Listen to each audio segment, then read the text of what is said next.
Roma Wines presents Suspense.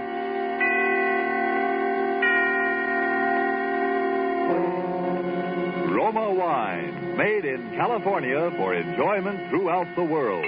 Salud. Your health, senor. Roma Wines toast the world. The wine for your table is Roma Wine, made in California for enjoyment throughout the world. The Roma Wine Company of Fresno, California welcomes you again to this weekly half hour of Suspense. Tonight from Hollywood, Roma Wines bring you as stars Miss Ida Lupino, currently being seen in Warner Brothers In Our Time, and Mr. Vincent Price of 20th Century Fox, soon to be seen in the Darrell F. Zanuck production Wilson. For the appearance of these two distinguished screen personalities, Lucille Fletcher has written a suspense play that deals with brooding anxiety and sharpening suspicion, played against the severe and forbidding background of the late Victorian era. And so, with Fugue in C minor, and with the performances of Ida Lupino and Vincent Price, we again hope to keep you in suspense.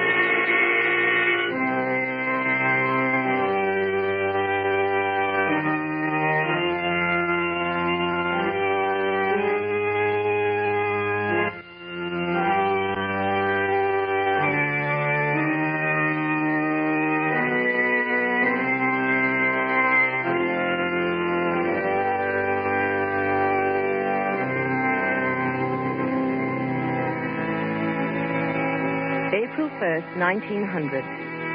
Dear Bessie, this is just to let you know that I arrived in Pilotsville.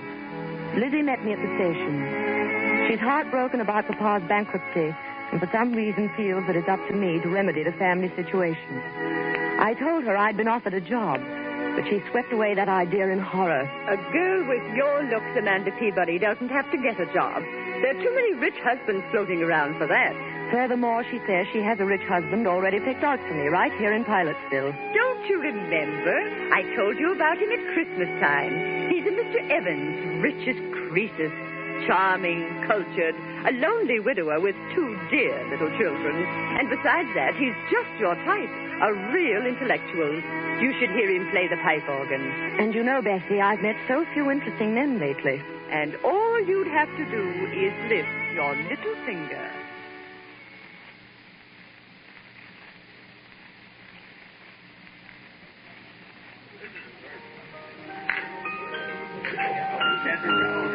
Mr. Evans. Oh, good evening, Mrs. Chumley. How delightful to see you here. I'd like you to meet my sister. Mr. Evans, my sister, Amanda Peabody. Delighted, I'm sure. It's a lovely party, Mr. Evans. Thank you, Miss Peabody.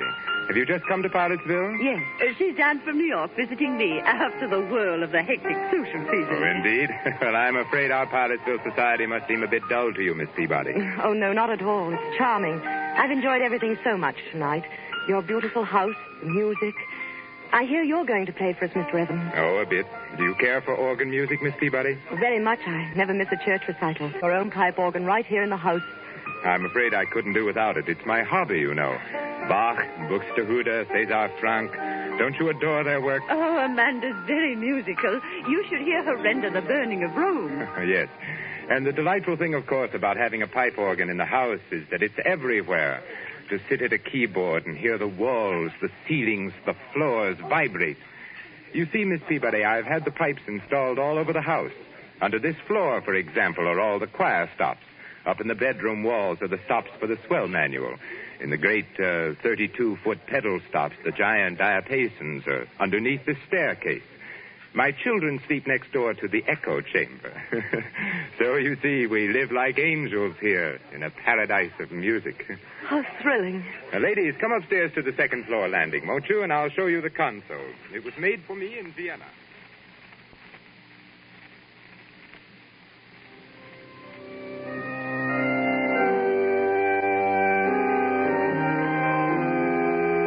April 7th, 1900. And Bessie, dear, to tell you the truth, I really find him fascinating. I wish you could hear him play. It sweeps you off your feet. There is such wildness to it, and at the same time such dignity. And to hear the sound all through that marvelous house, rolling through those gorgeous rooms with their beautiful tapestries and potted palms. I could sit sit and listen to him all night. You have the most amazing eyes, Miss Peabody. What are you thinking about? The music. Oh, please don't stop. It's so beautiful. Well, you seem to be as mad about music as I am. Your sister says you play, too. Oh, no, only a little. My appreciation of it is all inside, I'm afraid. That's plenty. If one can't play, it's better just to enjoy the music of others. I can't bear this sentimental drumming, can you? I shouldn't think you would enjoy it. The idiotic tunes people play nowadays. Give me the old stern classics. They have strength and power. Give me something with life to it, something that will flood the whole house with sound.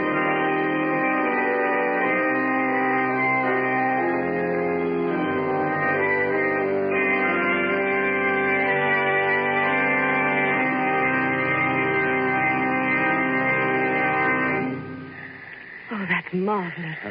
You're a very unusual girl, Miss Peabody. Quite unlike the run of girls down here at Pilotsville. Yes, in what way? Oh, it's rather hard to explain. Some more tea, Amanda? No, thank you. A muffin? No, thank you. You have an excellent cook, Mr. Evans. Please call me Theodore. You know you promised. Theodore. Amanda. And your house is beautifully run, too. You must have an excellent housekeeper. Everything always looks so charming and quiet. I haven't even heard a peep out of your children. My children? Oh, yes, the children have been away at school. You have two, haven't you? Yes, Daphne and David. What sweet names. Ordinarily, I don't approve of schools for young children, but you see, they were rather overwrought. After Mrs. Evans passed on... I can well understand. They were almost morbidly devoted to their mother, and then, of course, the unfortunate circumstances of her death, but... I suppose your sister, Mrs. Chumley, has told you all about that. No, not very much, except your wife was killed in a street accident, wasn't she? Yes, in Philadelphia. A brewery wagon and 4 horses ran her down. Oh, how terrible. It's something I don't like to think about very often. Poor, beautiful Margaret. Well, it's like a nightmare, Amanda, and I still can't feel reconciled, but... Well, what I was driving at was the children. They were in school when she died, and by some malicious stroke of fate, there was an epidemic of scarlet fever raging up there. The authorities wouldn't lift the quarantine and let them out for her funeral. Oh, poor little things. Yes, it upset them dreadfully. In fact, I sometimes fear it's left a mark on them which may endure all their lives. Why, what do you mean? They suffer from delusions about her. They think that in some way she is linked. Her soul is imprisoned in the organ pipes. How horrible. I wish I could do something about it. It's a frightful notion, but they won't. They don't let me play when they're at home. That echo chamber in particular, next door to their bedroom. Yes? You know, it's nothing but an empty sealed room with a few wires. Of course, it's all because they never saw her dead. But they have a notion that she's, well, somehow hidden there. How ghastly. They really think that, do they? Children can think up such very strange things in their little minds. Can't they?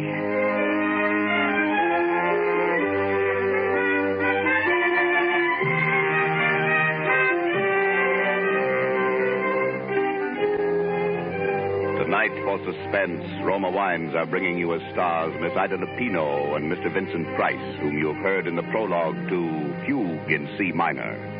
Tonight's tale of suspense.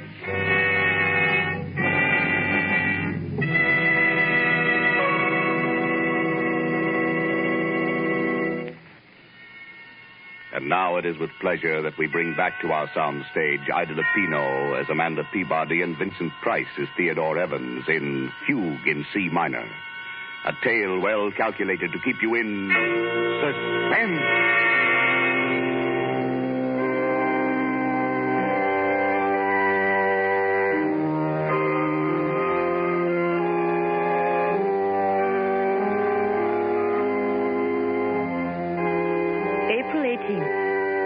I met the children today, Bessie, for the first time.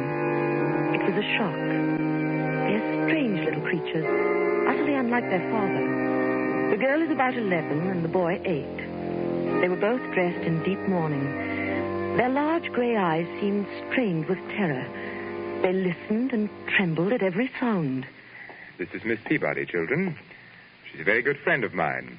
Now, I want you both to shake hands with her. Oh, come now, Daphne. You can at least tell Miss Peabody how old you are. Oh, no. Please don't press her. I know when I was a little girl, I hated people to talk about my age. I'd much rather hear about school. We're not going back there, no matter what anybody says. David. That's all right. Then you didn't like school. No. And Mommy didn't like it either. She cried when we went away. Oh. But your mama wanted you to be educated, didn't she? She wanted you to grow up and be intelligent people, didn't she? Well, didn't she, Daphne? Who are you? You may call me Aunt Amanda. I'm a friend of your papa's. Do you know where my Mama is? Your mama? Well, your mama's in heaven, dear. No, she's not. Then where is she, dear? Please don't start them off, Amanda. It's too upsetting. Come along, children. Now we're going to have a little music, like old times.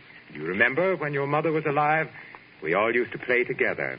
David, you with your cornet, and Daphne at the violin, and Mama at the piano. Well, Miss Peabody plays the piano, too. And she's promised to play Narcissus, Mama's favorite piece. Well? Well, perhaps some other time, Theodore, when they don't feel so strange. I tell you, I've humored them to death. Now, come, David. There's your cornet on the mantelpiece. And Daphne? No. I insist. Look, now, I'll start the melody on the organ. David, you come in with your cornet obbligato in the third measure. Daphne, you can follow me.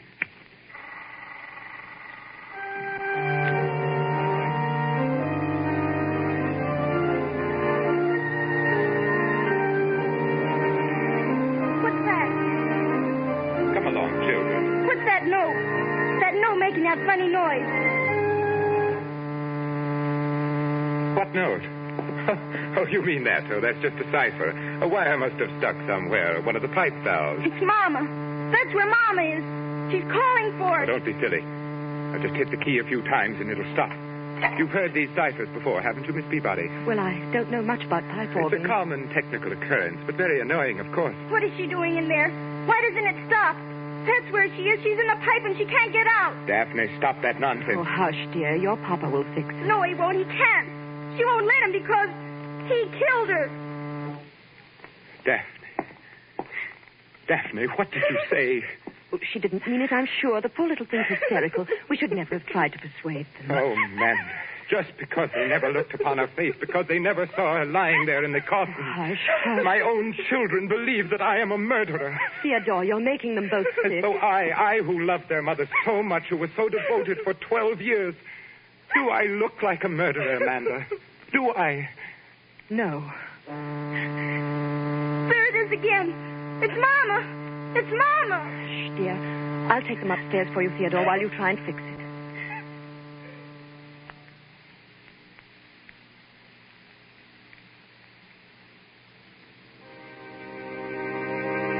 April 24th. Oh, Bessie.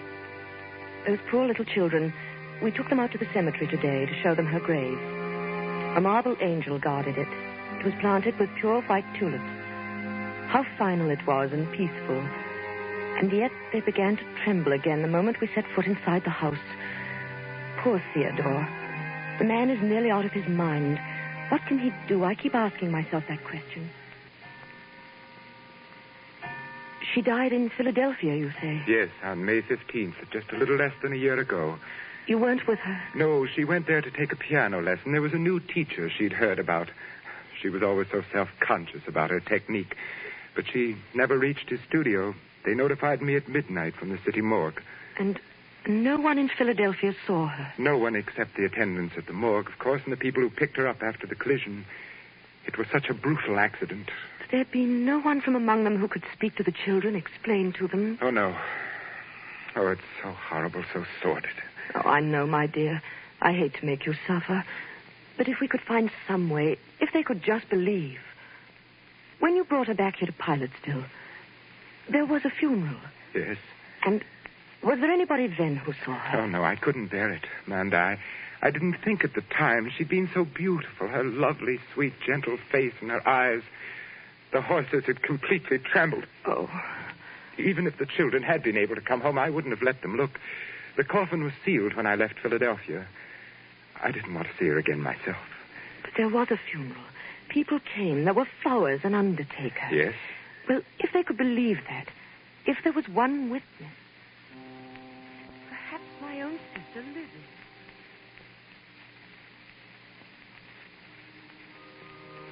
Funeral, Amanda? Of course there was a funeral. The finest funeral in town. A snow-white hearse and 25 coaches. Everybody sent flowers. The casket wasn't open, but I've been to lots of funerals where they don't open the casket. And from what I understand, she was pretty badly mangled. But it was a beautiful funeral. Mr. Evans played the organ himself, the finest selections, all the sweet old pieces his wife liked. There was Narcissus and Mighty Like a Rose and Goodbye Forever.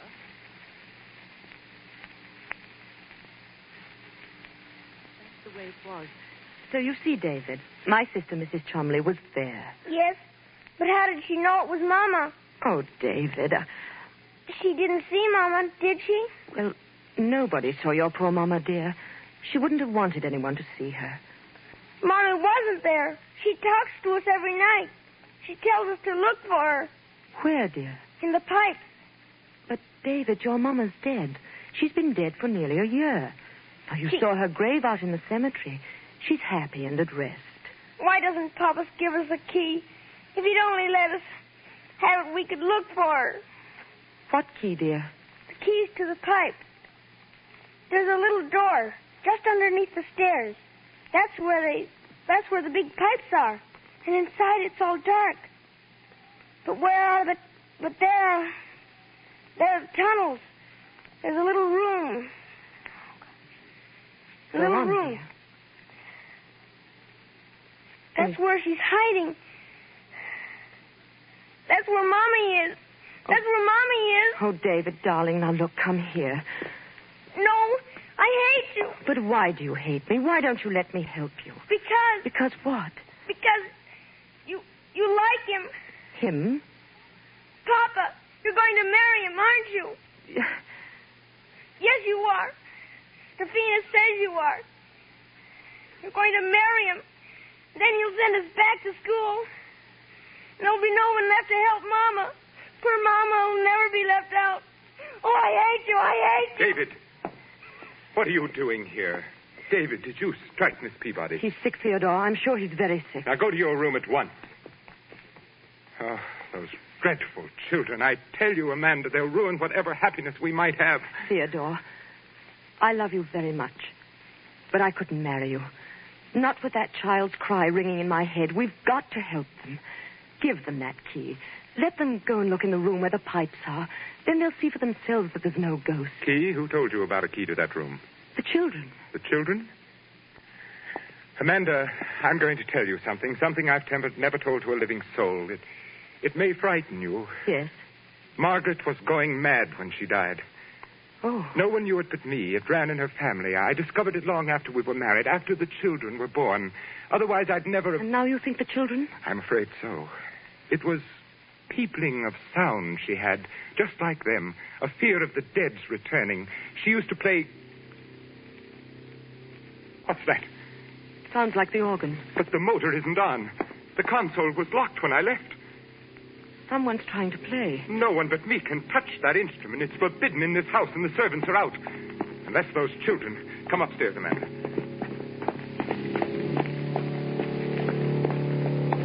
Theodore.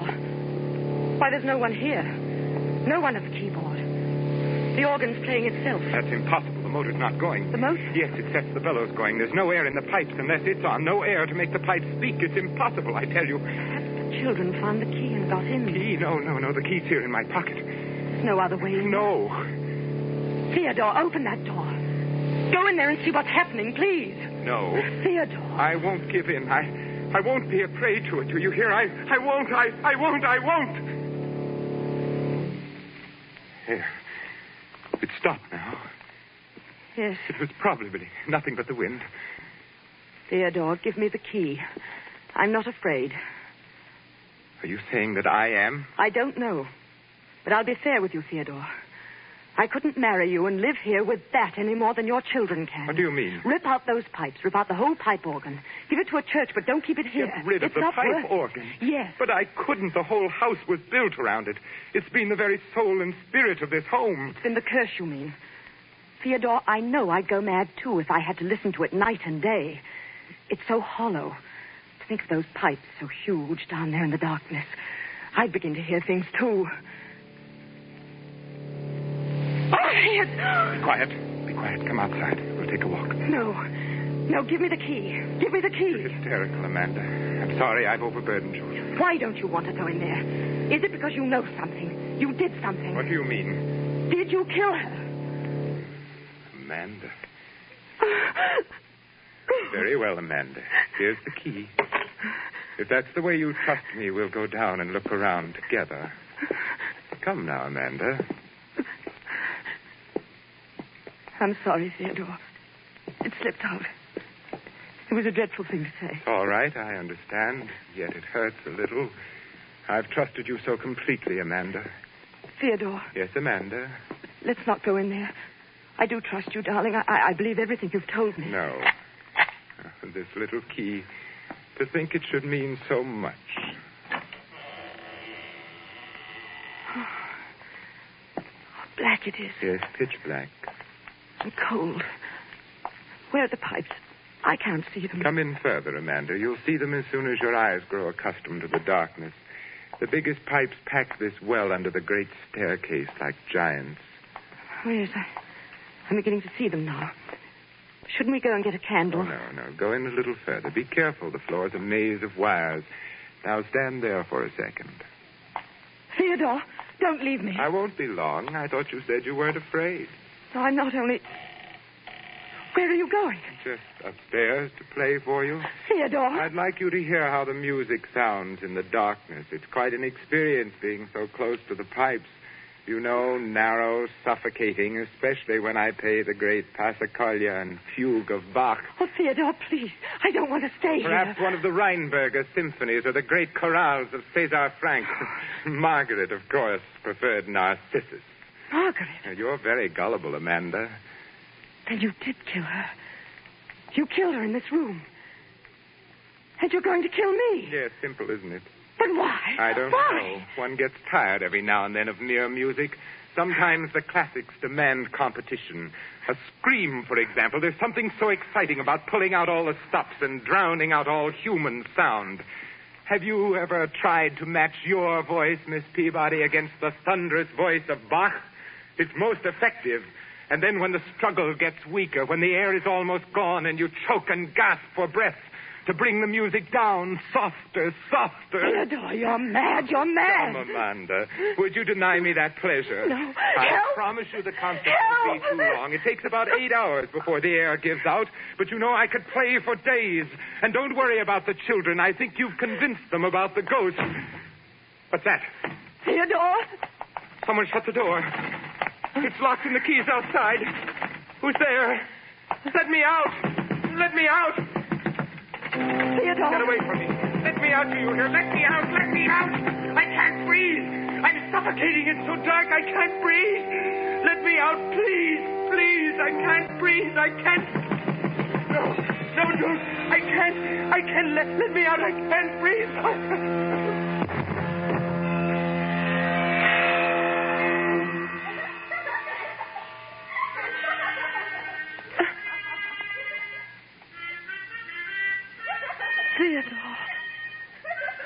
Theodore! Let me out! Let me out! He's dead! He's dead! David, where are you? Open the door! Help me! Help me!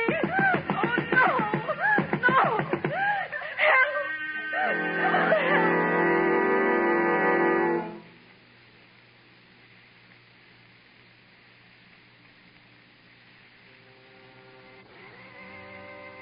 May 1st, 1900.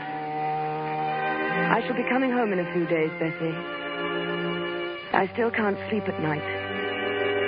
I still hear that laughter. Still hear that cornet playing its unearthly music. And Theodore Evans once more lies dead at my feet. It was his heart, Bessie. He died of fright. In those few moments, he anticipated the hideous fate he had meted out to so many. And I might have died there if he had not gone so quickly. For the children hated me. They wanted to kill us both. Those terrible, pathetic children. What horrors they must have sensed in that charnel house. There were other women beside his wife. The police found them all buried and stuffed away into unused parts of the pipe organ. Bessie, I was in that pipe room alone with him for 4 hours before that door creaked open. There they stood, and I shall never forget their faces or the things they said. All right, Miss Peabody. You can come out now if you're really sorry. I'm sorry. Are you sure he's quite dead? Yes, he's dead. We were right all the time, weren't we, Miss Peabody? Yes, you were right.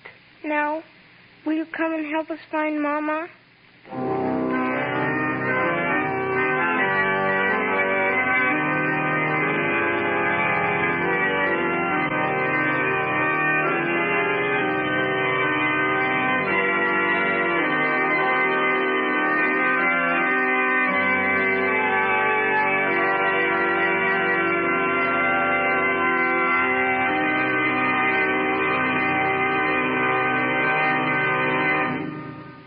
And so closes Fugue in C minor, starring Miss Ida Lupino and Vincent Price.